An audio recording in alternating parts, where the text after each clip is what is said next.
Gene Siskel and Roger Ebert, two titans of cinematic review. Sometimes right, sometimes wrong, but always captivating. Your hosts Antonio of the Cult-Worthy Cinema Podcast and Justin Henson of the Movie Wire are here to take you back to the balcony.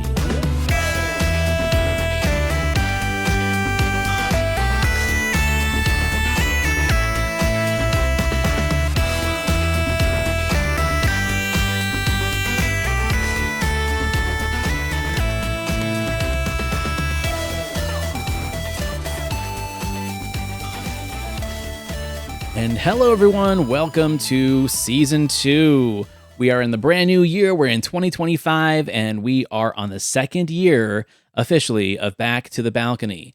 Thank you so much for being here for the first year, for all those great episodes. I hope you enjoyed the awards ceremony. Hopefully you sent us some suggestions, things that we might have missed. Maybe you had your own list of awards, and maybe we can get those out there in future episodes, but we have business to attend to today. So as always, I'm joined by my co-host, Justin Henson of the Movie Wire. Happy New Year.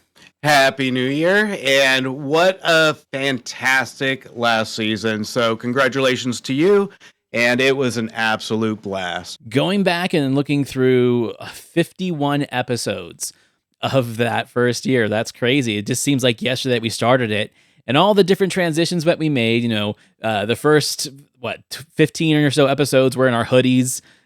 We don't know how to do the show quite yet. And then we started taking ourselves a little bit more seriously, started taking the reviews a little bit more seriously, being a little bit more selective with our movie choices, having those audience recommendations, the listener recommendations that were a lot of fun. We've got a lot of them lined up for this new season from some really good friends and from some perfect strangers, just people that listen to the show. So I'm excited for that. And it's a fresh slate for us to start adding the movies and reviews for this new season. And we already talked about it last year. We're going to start being a little bit more, I think, what's the best way to put it? We're not going to play the favorites, right? We've been playing the hits the first year, the movies that we liked, that we wanted to talk about. But now I'm going to be a little bit more daring and start picking reviews on films that maybe I haven't seen, to start kind of getting a better idea of what their critiques were for films that I have no nostalgia for. That's what I'm really going for in the new year. How about you? Same thing, and I think you nailed it. Like, we have all these passion movies that we wanted to talk about, and we kind of got that out of the way naturally out of the first season.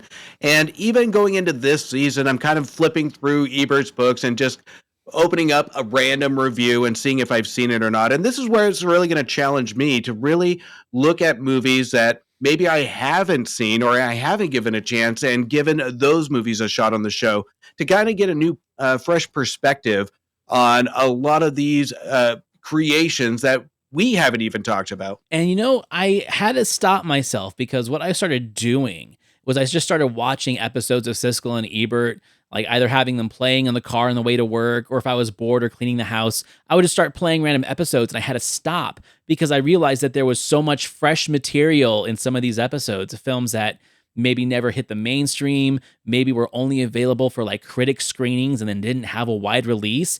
And I didn't want to spoil my appetite for the new year. So I stopped watching just random episodes, and I've been really sticking to just watching the reviews of movies we know we're covering, so I don't have to, again, ruin the excitement and the anticipation of films that I haven't seen before.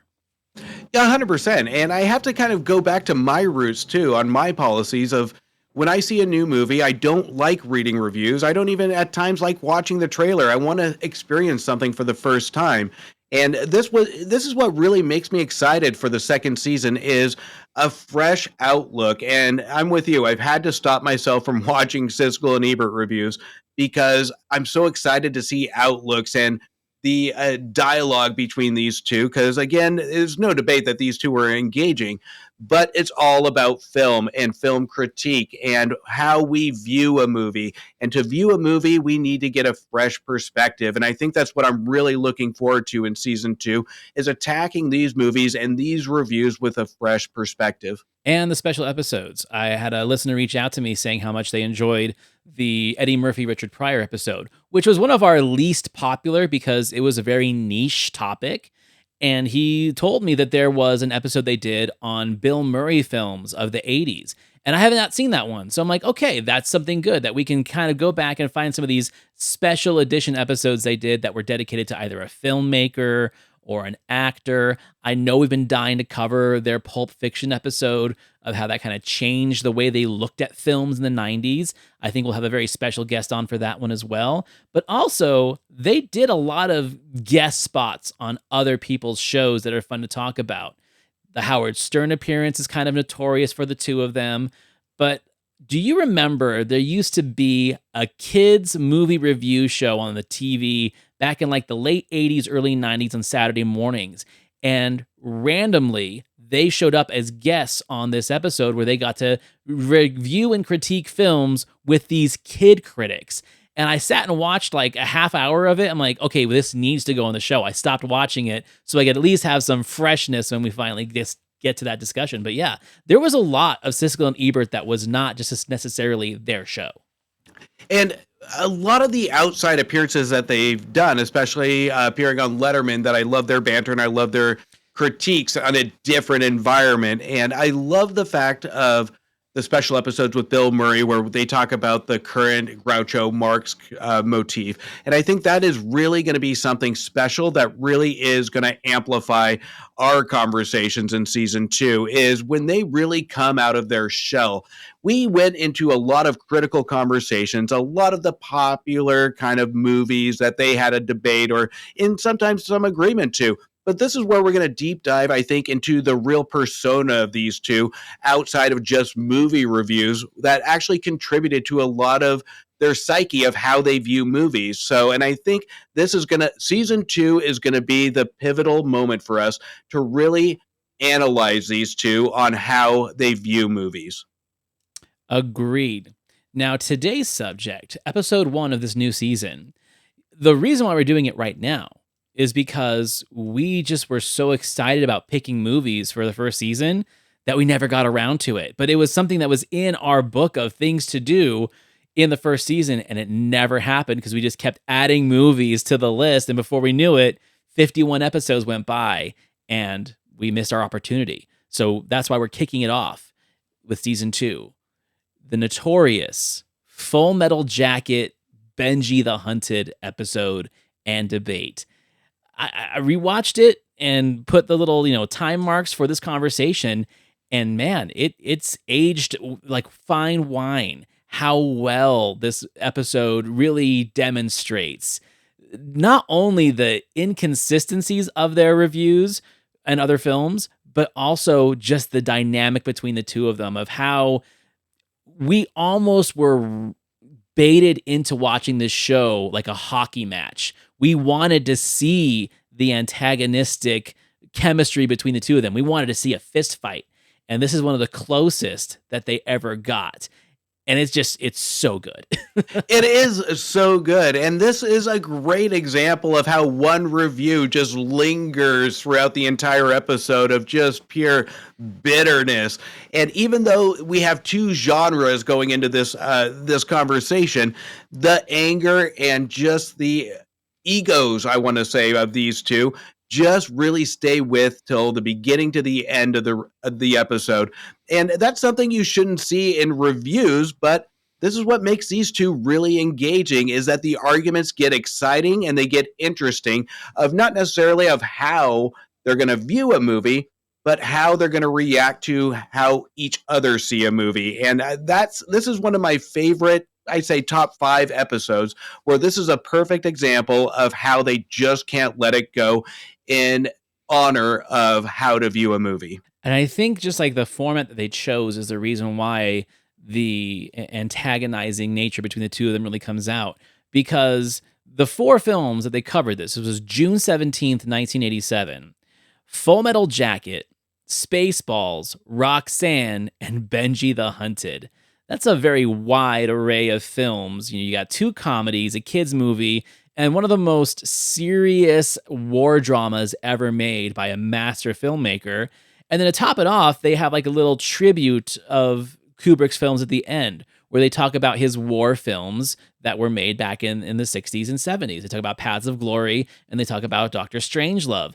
And it brought up even more discourse and debate between the two of them. And essentially opened wounds that were already bleeding throughout the episode. And that's where some of the fun comes in. So, this is an episode that I'm very familiar with. So let's talk about these four movies really fast before we jump into their discussion. Full Metal Jacket, Spaceballs, Roxanne, and Benji the Hunted.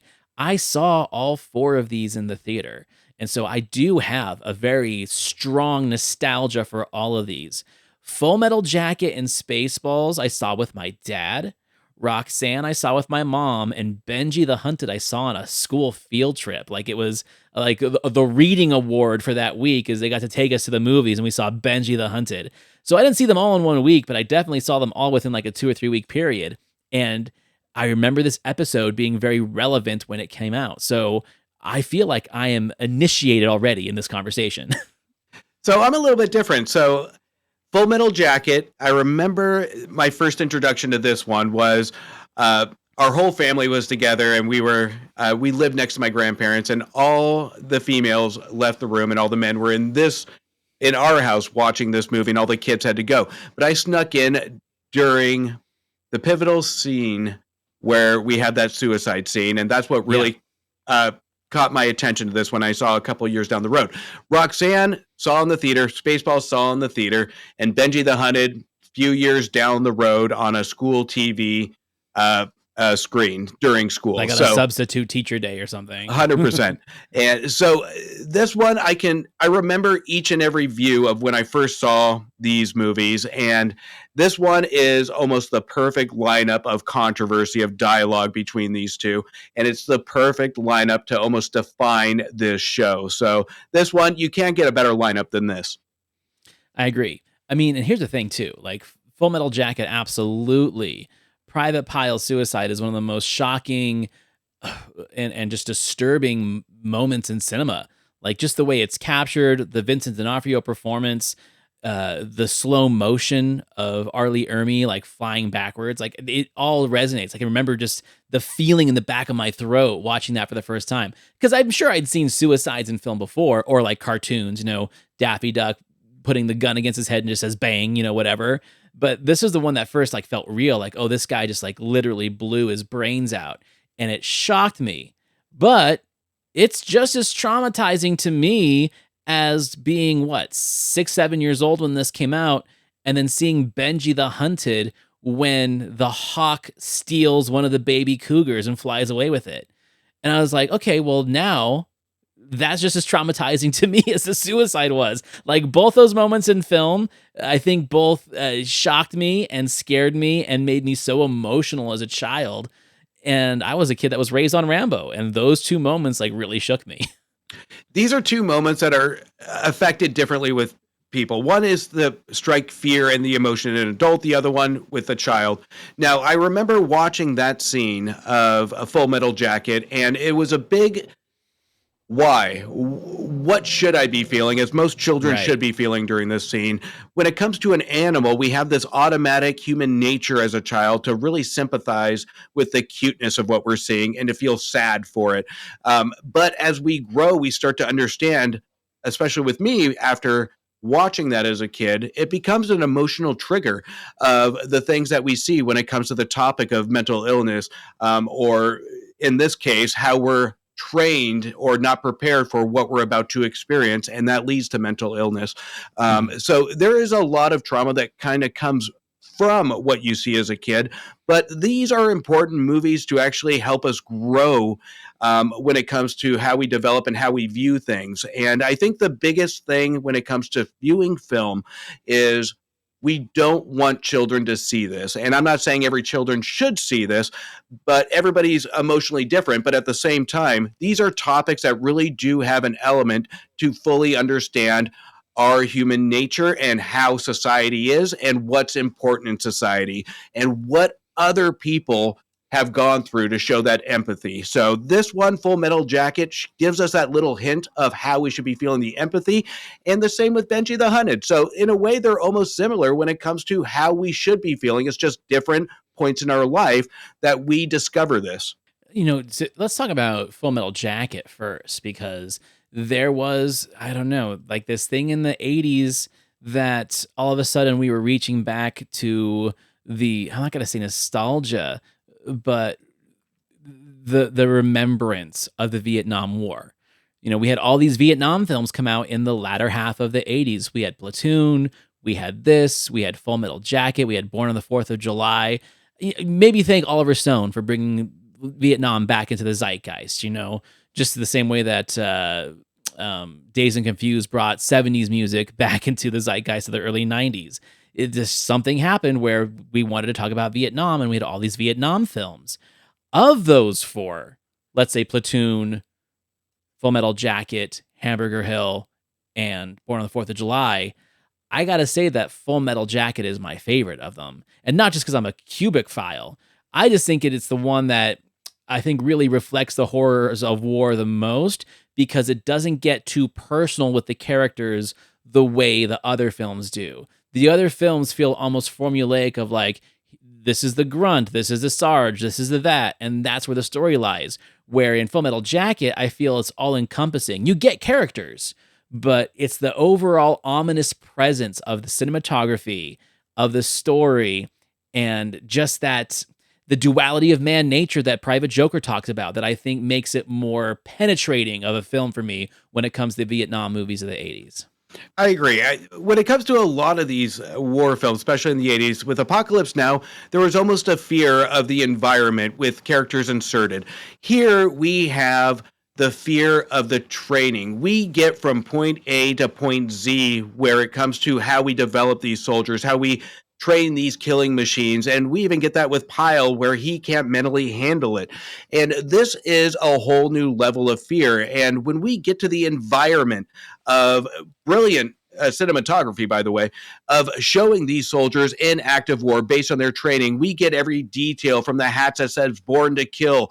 These are killing machines that we have trained. This is an uncertain behavior that we don't know what's going to happen. And this is what separates this film from all the other war films that we've seen. So we don't get the jungle. We don't get all these helicopters flying over us. We get these characters in environments that are really there to really kind of analyze, and we don't get too personal with these characters. Once they're in active war, we don't get to dive into these psyches of these soldiers. We get what they get.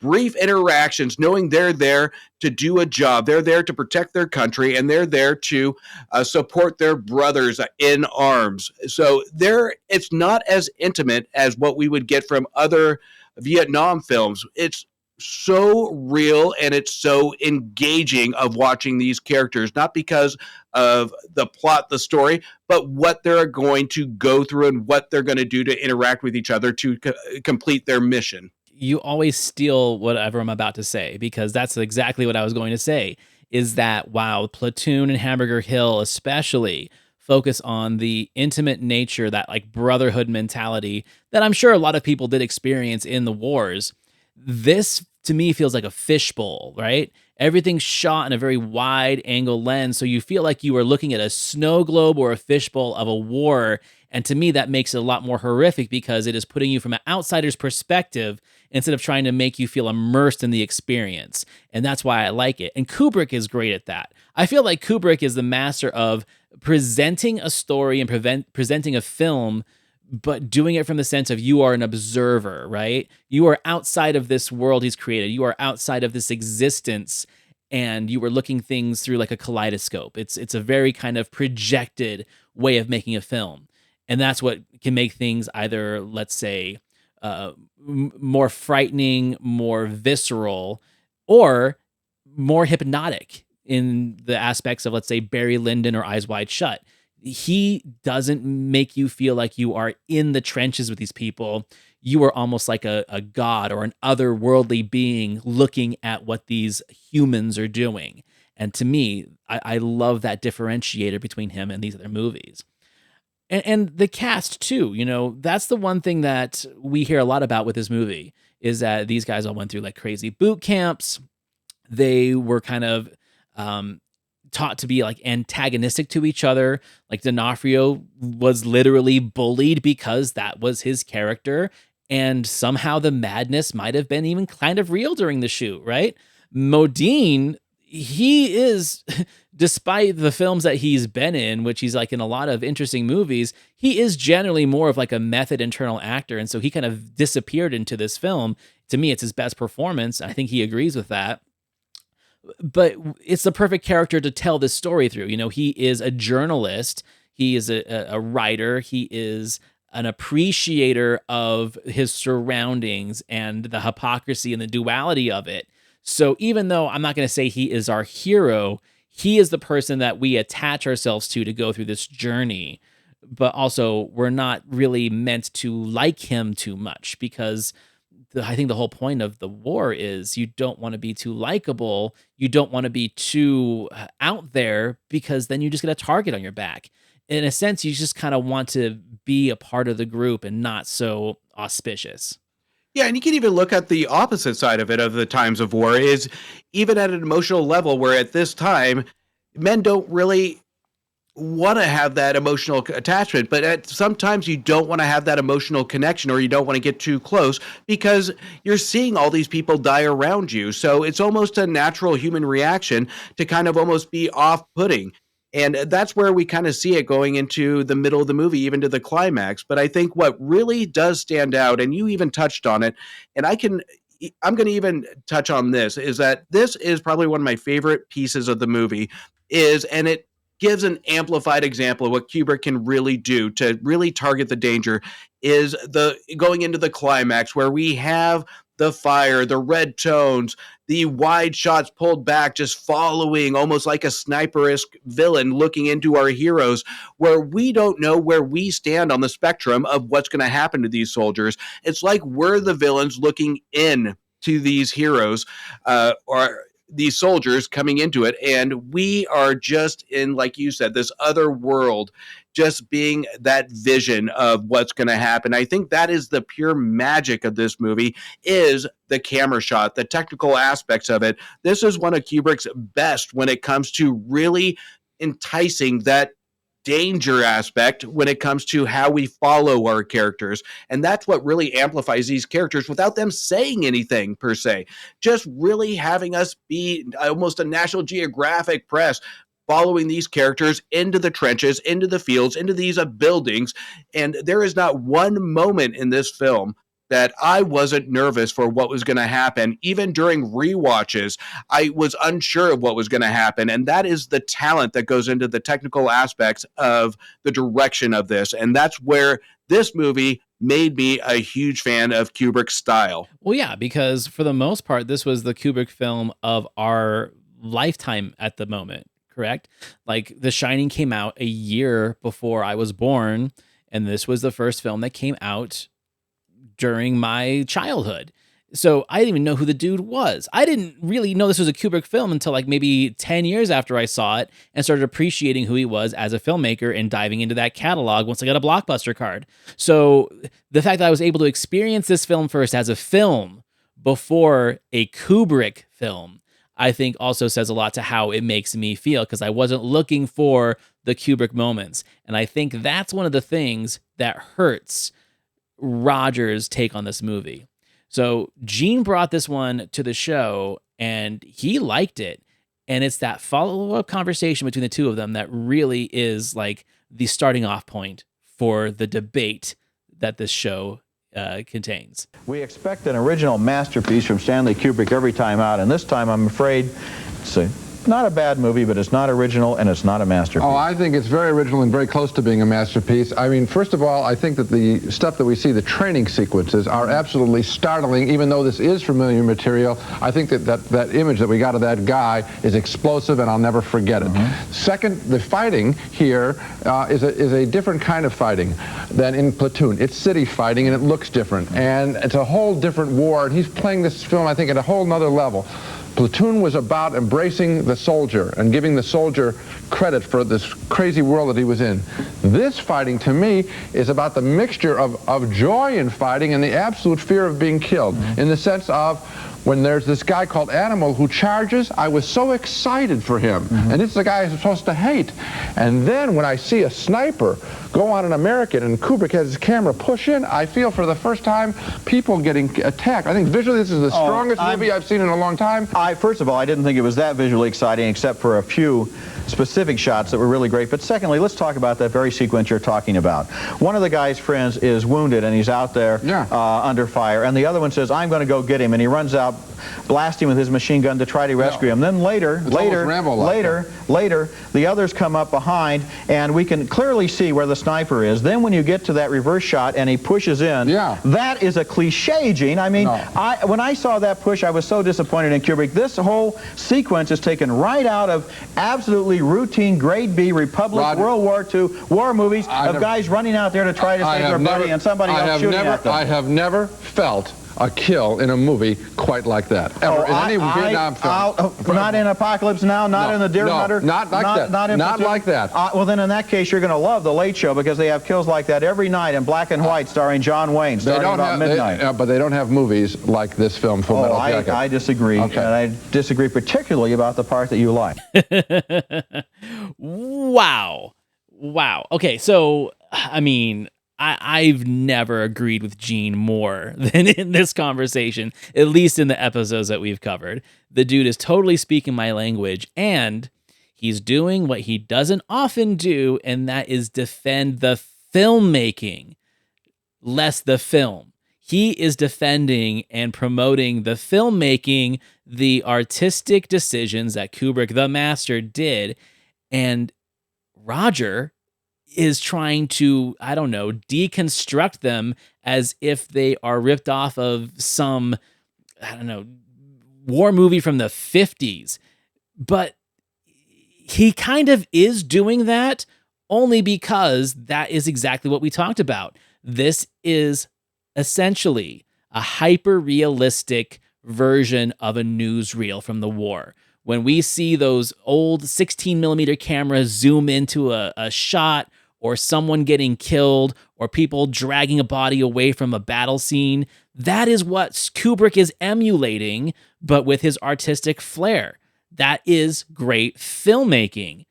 I do not understand Roger's debate with this. I don't either. And this is what I loved, and this is what stuck with me with Gene's review, is the amplified, the forte of I've never felt a kill like this in a movie. That is the exclamation mark of why you should see this movie, because not necessarily because of the kill, because of the passion and the feeling he puts behind his review. Roger overcomplicated this. He wanted to look for reasons not to feel something for this movie, or he wanted to feel something more for this movie, and that's not the point of feeling for characters for this movie. We feel for the situation, we feel for the environment, we feel for the holistic atmosphere of where these soldiers are. And if he was looking, we'll take the Animal example of him running out to save his buddy or his soldier, his brother, whatever it may be. This is where I go to in the previous point is we don't deep dive into these characters, these chemistries. This is just human nature of him having enough, of being pushed aside to having this war, being trained to kill. This is a crescendoed behavior going in saying, I am done. I am going to do something because that is what I'm trained to do. This isn't anything with cliche, and I hate the fact that he tries to nitpick every technical aspect of every shot of, we had a couple good shots. No, this was full of good shots if you actually paid attention to what Kubrick was trying to tell you about the characters. The camera was telling the story in unison with the characters, and that was his miss. He was looking for another cliche, and he was trying to tie the dots together to make this a cliche. I mean, Platoon, we did that episode, the best of 86. Platoon was in their top 10 of best films.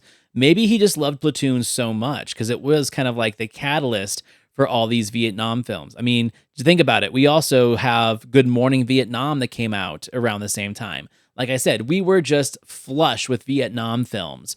Platoon probably being the most successful and talked about one because Oliver Stone kind of was making a huge name for himself. I mean, between 1986 and 1990, Oliver Stone essentially ruled the cinemas.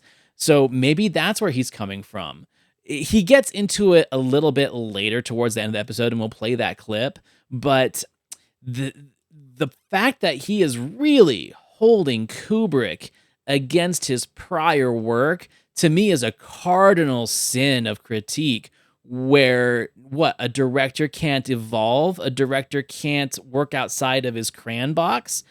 And I don't even think that Kubrick's doing that, but that's Roger's complaint. Roger's complaint is like, oh, well, Barry Lyndon and Clockwork Orange and The Shining were so just different and visually stunning.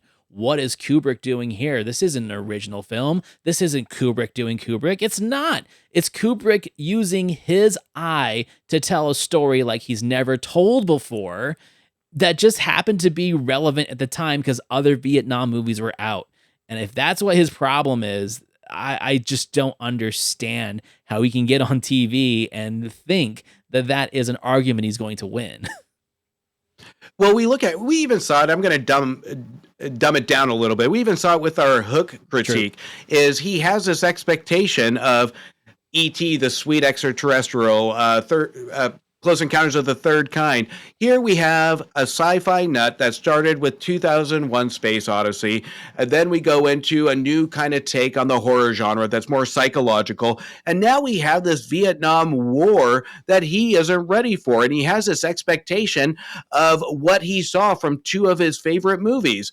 That's something that he wasn't ready for, and he was expecting that. We talked about this in season 1, the expectations of the critic, and you're right. It is a sin to hold that bar up. There should be fresh eyes going into every single movie that we see, because no director should ever be expected to do the same damn thing every single time. You can have a little tidbits of hints of how you want to tell the story based on your previous works, but every story deserves to be told differently. And this is where Kubrick gets it absolutely right, is he really takes these characters and he embraces it with the camera. That is not something we're going to get in comparison to 2001 Space Odyssey or The Shining. I mean, I think about Kubrick's earlier works. If he wants to nitpick, Kubrick started in noir, movies like Killer's Kiss and The Killing. Those are noir films, and they feel very typical of the noir era. And then Spartacus. Spartacus doesn't feel like a Kubrick film if we're looking at the way we perceive Kubrick of the late 60s and into the 70s. It was a studio movie. It was a big studio movie. It may as well have been Ben-Hur. It may as well have been a Cecil B. DeMille movie. And then Kubrick had the clout and Hollywood pull to be able to make things that felt and looked like him.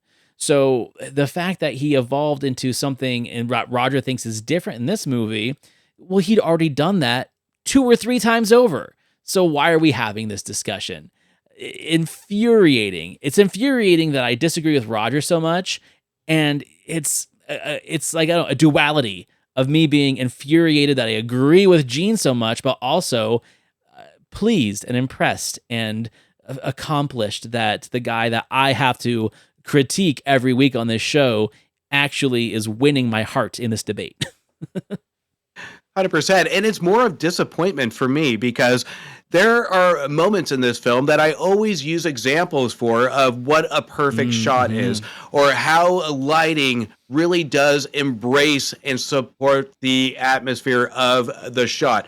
There are probably 5 shots that I can name right off the top of my head that I can go to every single time to say, this is how it should be when it comes to growing a character with little dialogue and little substance. That is the power of direction. And the fact that a film critic of the prestige of Roger can't see that is very disappointed. And that's where it really frustrates me in any of his reviews, that this one really goes to the top of the mountain, that he missed it. Agreed. So where now we switch to the end of the episode, they've already done Spaceballs and Roxanne, and it was a thumbs up, thumbs down on Spaceballs, but that might be a different episode altogether. I don't want to dwell too much on this one. Benji the Hunted. Now, I think it's interesting that we had all of these animal films in the 80s. You know, we had this.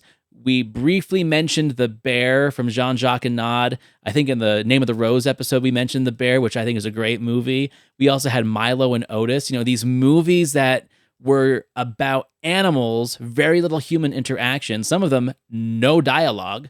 For example, The Bear, no dialogue. Benji the Hunted, barely any dialogue. Milo and Otis had narration from Dudley Moore, but you know, that's a different thing. But again, these movies where humans aren't present and we're dealing with animals, and of course there's going to be animal disaster because that tugs the heartstrings, but we don't see movies like this anymore. I think studios just decided that, you know, kids don't have the attention span or the desire to see animals in danger. Maybe they're not marketable, but let's not forget there was an era where films like this existed. And Benji the Hunted is a really interesting example where it's an action film with animals. As we kind of evolve our film watching society, we go from this where when we were growing up, we were entertained by this for the most part. This is where we had some empathy and we cared about the characters coming on. And then it grew into dog shooting basketball hoops, Lost in New York, San Francisco. It was cliche over cliche. And then now it's just nobody cares and nobody wants to invest the money into this. And it's something where our attention spans as kids are so out there, we probably won't see it anytime soon. But this is where it is simplistic filmmaking, but challenging filmmaking to tell a story with the intent to entertain children. And this one, in comparison to what I just said about Roger, is going to be a little bit different. But I think with this is something that is not just a focus on the animals, but just the environment to entertain the atmosphere. You have to have the right shots. You have to have the right environment to really support what the animal's doing. I do have my problems with Benji, but at the same time, I think it does what every other animal movie like this has done in the past, which is take a character for a child that will watch it for 90 minutes. Right. And Benji was kind of like a pop culture icon of the 80s, right? You know, we had pop culture animals back then. We had Spuds MacKenzie, we had Benji. Who else did we have? We had Mike the dog from Life Goes On. You know, we had animal actors back in the 80s. We had Bubbles the chimp. Like there was just things in our pop culture of the 80s and 90s that were very animal based, and we don't see that anymore. Maybe PETA has a lot to do with that. I don't know, but I mean, how charismatic was Benji? Even if that was like the same Benji from the earlier movies, who knows? It probably wasn't. Benji was probably a mix of animals that were just thrown together to be this one character. But, you know, this is something I got to tell you. I have not seen this movie since I was a kid because it was so traumatizing. I will watch Full Metal Jacket on a Wednesday for no reason. Like, I can watch that movie, appreciate it, love it, and enjoy the pain it's giving me for all those moments I'm expecting that are just disastrous and gut-wrenching. But, dude, I cannot watch that little cougar get taken away again. I can't. Even though the movie has a happy ending, there's something about the trauma of these animal movies that since they came out either in the theater or the first time I watched them from Blockbuster, I just haven't revisited any of them, but they stick in my mind like I saw them yesterday. Maybe it's just the age you're at and your mental state when you watch these movies and how it affects you that you just like, okay, I'm good. I don't need to watch it again. It's like that with most of these animal movies. I mean, we could even go back to Old Yeller where we had this emotional attachment that we see these movies as kids and it does stay with you. There are kids movies that I don't remember growing up, but these are movies that I will remember because of those traumatic aspects of it, because there is nothing like a child's love for an animal. We will sympathize and we will care for this, and we will take that to our grave by the time we become 70, 80, 90 to 100 and die. We will care for these animals, and it is a very traumatic thing to see an animal that's helpless be taken, and that's the angle these studios really used with this. And is it justified? Yeah, to a point, because it does build a bigger layer of sympathy and empathy towards these characters. This is what is the emotional reaction that the audience will grasp from these characters, is you cannot have an animal movie that doesn't have a cliche gimmick like shooting basketballs or whatever it may be. without having something traumatic to really remember these animals and care for these. You have to have an element of danger to really follow these, because we watch it now and we know it's something's going to happen to these animals, and we are rooting for these animals. That is the hook to these movies of the 80s and 70s and 80s. Yeah, because Disney did a lot of those too, like Incredible Journey and Charlie the Lonesome Cougar, like all those Disney movies that were about animals that had very little human interaction. But when you said it's challenging filmmaking, I think it's challenging beyond the idea of like, okay, coaching these animals to act on cue, right? It's also the fact that you're telling a 90-minute narrative with no dialogue, where you don't have exposition to get you from A to B. So you do have to invoke audience emotional reactions to keep them interested. You can't just watch Benji walk back and forth and like, oh, don't fall in that hole, don't fall off the cliff, don't fall in the waterfall. Like, that's cute, but where are the stakes? And Benji the Hunted is like all stakes. There's wolves, there's cliffs, there's the hawk, there's all these things that are trying to essentially kill these little cougars. And Benji is just like the most little protective dog ever. He's a hero. That's how you get people invested into watching a full feature-length movie with no dialogue and these animals. It is skillful filmmaking, not just coaching animals. And that is where we get to their critique, because Gene now is the one who's going to play pessimist, and Roger's going to be the one who plays hero. It's such the duality of this episode, man. It's becoming, I don't know, effervescent. After a while, with Benji being chased and attacked so often, saving the cubs so often, Benji the dog and Benji the movie, Benji the Hunted, exhausted me. This is the first time I wanted to tell a dog to slow down and stop to smell the flowers. I can't recommend Benji the Hunted. Well, there is a little suspense in the movie. Like, for example, will Benji be able to protect those cougar cubs until they get big enough to eat him? But I don't know, Gene. Your review is the typical sort of blasé, sophisticated, cynical review. I'll take the word sophisticated. I would expect from an adult. This movie is not for adults. This movie is for children. I can remember what it was like to be 6 years old, 8 years old, to see a movie that's 90 minutes long, only has about 100 words of dialogue. It's about a dog in the wilderness, beautiful photography, those cute little cougar cubs, which you mentioned, the magnificence of the other animals, the adventures, the little kittens crossing the stream, the very shot you pointed out. This movie is a movie that kids would really enjoy. No, you know what they should see? Roger, my rebuttal of this film is, you're wrapping yourself in the flag of children, and I'm saying, go see The Black Stallion instead. There's a film with little dialogue, so much better. I'm not wrapping myself in the flag of children. You're wrapping yourself in the flag of the sophisticated film critic who's seen it all. No, boredom with Benji running. I don't think that any child is going to be bored by this movie, and indeed, I found the nature photography to be very interesting myself. I recommend film for kids that are good. The Black Stallion is a great film. This is garbage. I recommend films for kids that are bad, but I'll tell you what, whether it's good or bad, I think kids will really enjoy it. Okay, so I'm a little bit torn here because, you know, he's talking about Gene being like the pretentious film critic. Well, that's what Roger literally was doing for Full Metal Jacket just 2 movies before this review. But that's not even the part that I'm upset about. We've talked about this before, where it's like, are we really, as critics, because it becomes a big part of this conversation in just a minute, are we as critics only reviewing kids' films in the guise that only kids can and will enjoy them? Because they didn't do that for Little Monsters. They looked at Little Monsters as a complete film, even though it was intentionally for kids. And their whole point was like, how would parents even let kids watch this? I'm not even sure if kids would like it.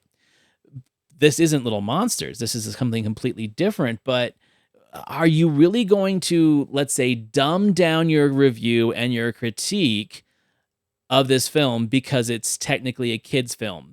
That's where as much as I disagree with Gene on his review of the movie, I'm actually more inclined to agree with Gene of reviewing it as a film and not as an exercise in children's entertainment. And this is where I think I'm going to go on the opposite side of it, because here's kind of where I've always respected Roger, even from my first couple of reviews that I've, as a kid, read of his, is Roger will always, well, I shouldn't say always, most of the time go on the defense in the mindset of a child. Will a child like it before an adult? And that's how almost a movie should be critiqued is it two things? Is the kid going to enjoy it, and are they going to take something away from it? And here when we have Benji, we have the empathy that we spoke to earlier. We have the care for the animal, what happens, and we have the entertainment factor. Is it an innocent film? For the most part, it is. So this is where I respect, and I know in season 2, I'm going to go on defense on a couple movies that are some of Roger's most notorious reviews, but he will usually go on the defense of these kids' movies in the mindset of a child. And I think that is when we review movies, that's how we kind of want to go into it, is the two golden rules of intent and entertainment.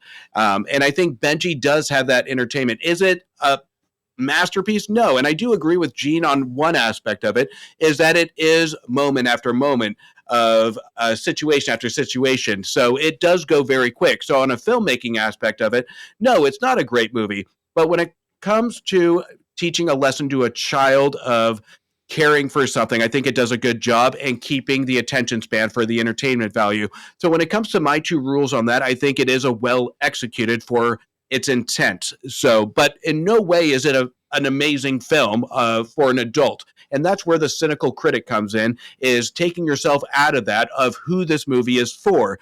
This movie isn't for an adult. It's for a parent wanting to take their kid to an experience, and maybe, if the film is good enough, entertain both parties. I mean, I agree with the sentiment of that. I agree with like the desire to be that kind of critic. However, we're children of the 80s, dude. Monster Squad is a kid's movie on the surface, but it's an adult movie under the covers. The same thing could be said for Never Ending Story and The Goonies and Little Monsters. Like, these are all films that traumatized us, but they were meant for children. So maybe it is just the fact that we were grown with like some psycho's idea of what a kid's movie or kid's story would be, and these guys were already middle-aged for that point and just had different opinions. The same thing could be said for Fright Night. Gene didn't like it, but Roger actually kind of enjoyed what it was trying to do. I think it is a generational thing. It's just hard for me. And maybe it's because I'm an only child. I didn't have other kids to talk about these movies with. I mean, our inaugural episode was Teenage Mutant Ninja Turtles, a film that was for kids, but we actually appreciated the adult elements of it more than the kid elements of it. And both of these guys hated it. So I like I said, I like the idea of that sentiment. I just don't think it holds true or is consistent with the way they review movies. And maybe that's my issue to deal with, is like, I have to look at each episode of Siskel and Ebert or At the Movies as its own thing and stop holding their critiques of other films and other episodes against what they're saying in the current episode. Well, and I'll say this with Roger, is you put a dog in a movie, he's going to give it a thumbs up. So Roger loves a good dog movie, and that's where he does kind of lose a little bit of credibility to it. But you put a movie like a movie poster in front of a theater like Benji, Little Monsters, and Gremlins, there are going to be almost an intuition of what we're going to see and what age to an extent. So am I going to take my 5-year-old to Benji? Probably. Little Monsters? Probably not. So there is a little bit of intuition of what entertainment is. And I've never agreed with the holistic, let's view every movie as it should be the greatest. And we've had this argument before when it comes to Siskel and Ebert, is holding movies up to a certain standard, and there's no exception to that. There are exceptions when it comes to intent, and we have talked about that. Is Little Monsters, it is an ugly film. We had that conversation, and would I take my 5-year-old to it? Probably not, but that is a generational thing to an extent. But when it comes to the 80s, you're going to have those films that we take our kids to for different experiences.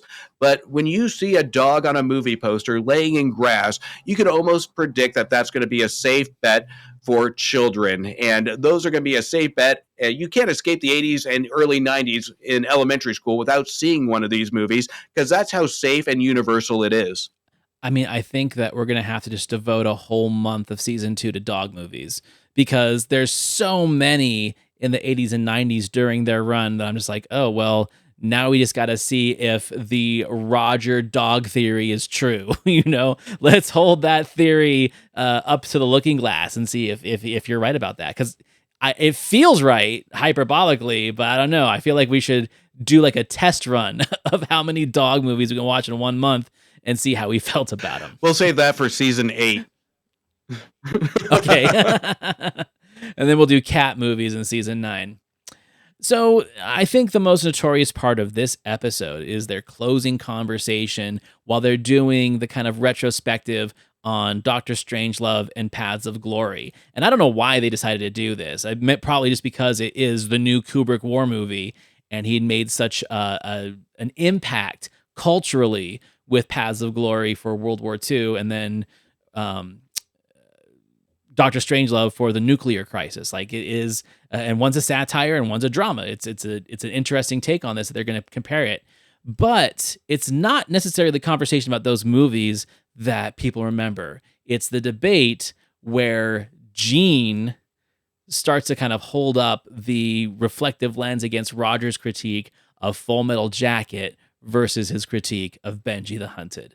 So let's go ahead and play that. He knows what he's doing. But the real buried subject here is our disagreement about Full Metal Jacket, and I would be very surprised if you like that movie in 30 years as much as you like this one today.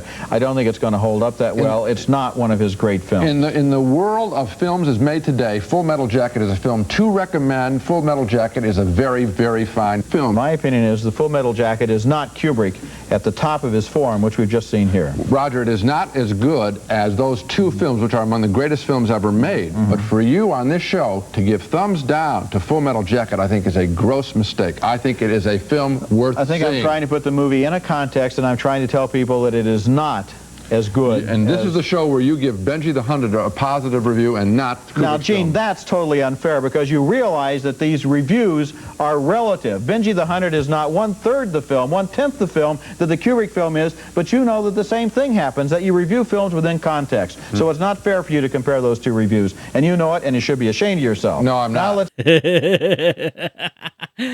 Woo, that's the spiciest thing I think they've ever had with each other. And here's the thing, is they're both right and they're both wrong, in my opinion. The context, 100% I agree with Roger. Where I disagree with Roger is the fact that the pretentiousness of his film bro brain is the fact that not everyone has seen every Kubrick film, right? At this point, 1987, there are Kubrick films that were not available on VHS or on cable or on public television. So if you're speaking to a modern audience, let's say their demographic is what? I'm going to say 18 to 45 at this time. That would be a good guess for me. I don't think older people are watching Siskel and Ebert at 9 p.m. on a Thursday or whatever time it came on. So I would say that probably the most well-known Kubrick films for that age gap of that time was going to be 2001, Clockwork Orange, Barry Lyndon, and The Shining. Those four, right? Strangelove is very of its time because if you did not live through the nuclear crisis, if you did not live through the Cuban Missile Crisis, the Cold War, if you were not in the get under your desk nuclear drills, then the satire might have been lost on you, right? And I don't think that he makes that connection. But Full Metal Jacket could be about any war. Full Metal Jacket could be about World War II. It could be about World War I, Korea. Like MASH. You can put MASH in any war and it works.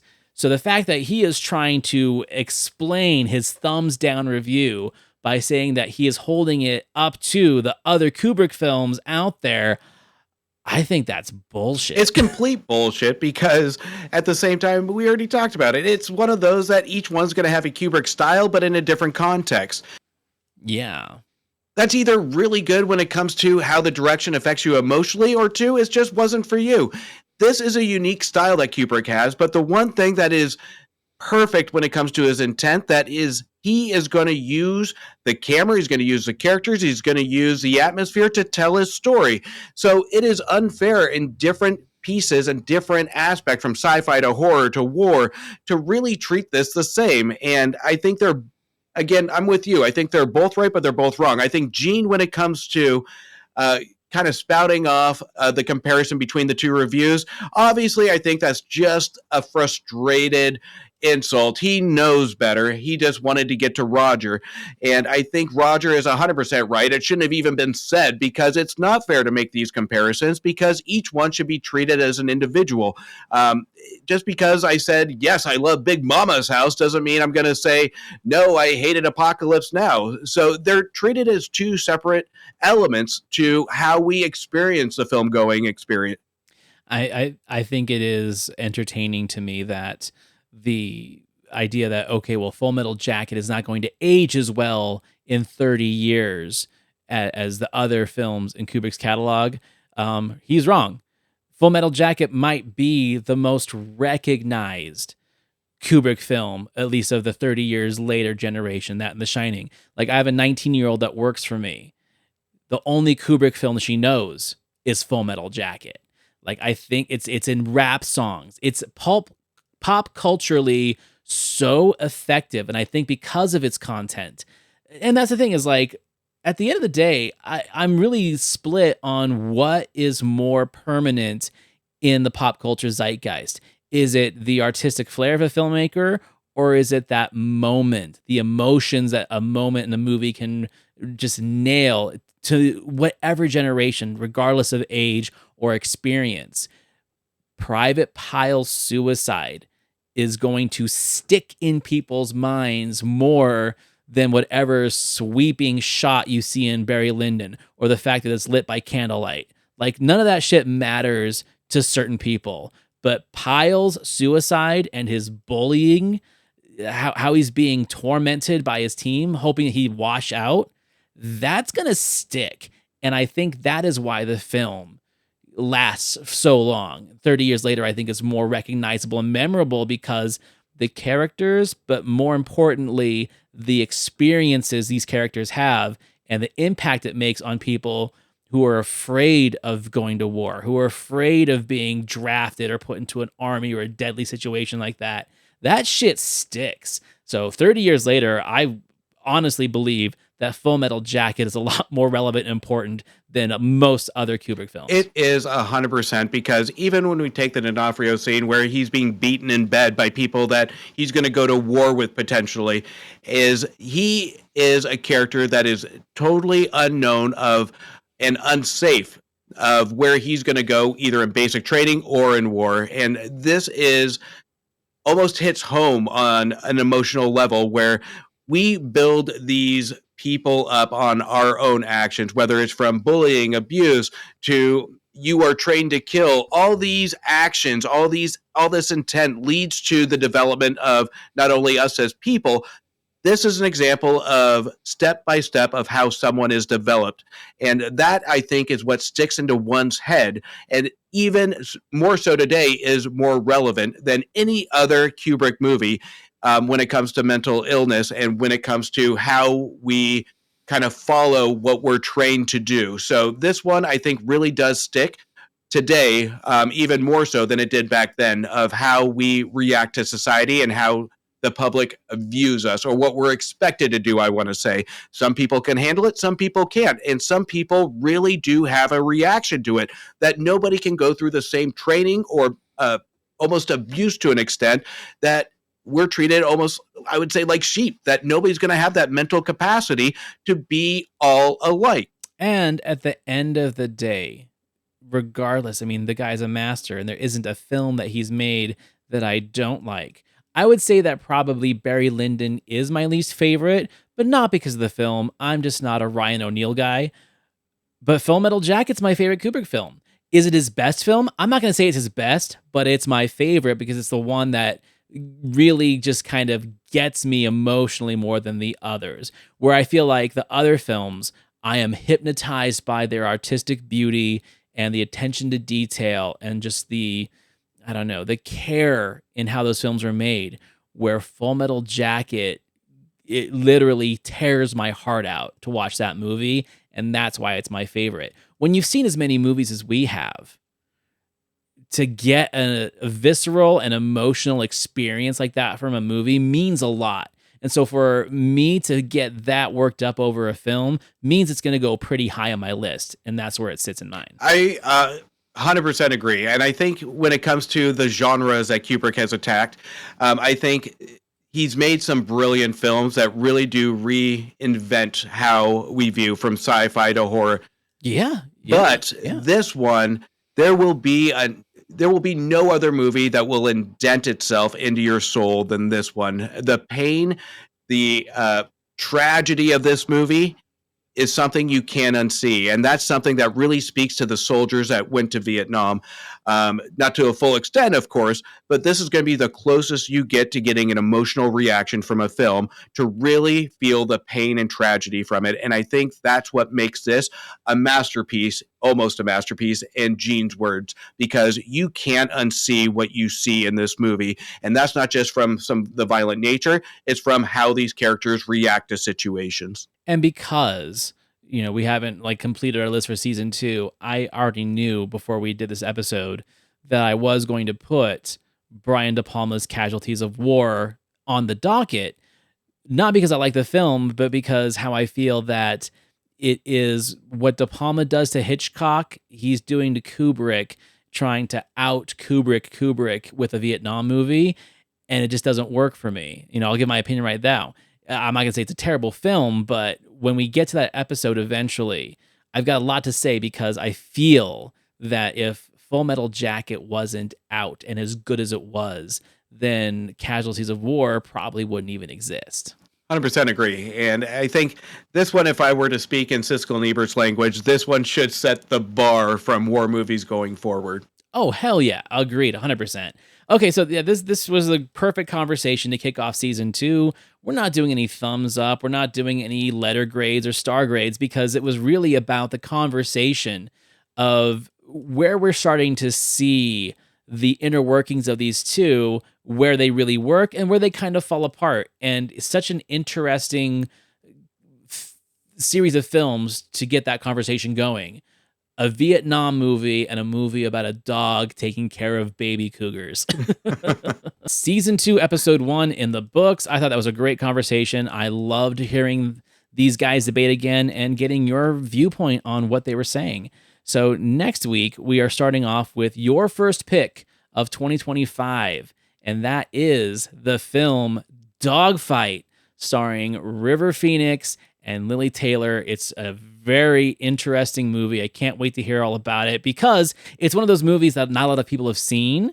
And so hopefully we'll get people watching it and joining in for the debate with Siskel and Ebert and our conversation on it. As we get into the unknown, I thought this was going to be a perfect choice to kind of dive in because it's a great conversational review with Siskel and Ebert. I can't wait to hear your thoughts on it as well. Also, it's fun because we are dipping into the indie film scene of the 90s, where we started seeing these just out of nowhere writer-directors, these auteurs putting very intimate and intellectual movies into the theaters as we're getting away from the Brockheimer days of the 80s and all those big budget 80s movies and into the indie scene. So yeah, it's gonna be a fun time talking about movies like this.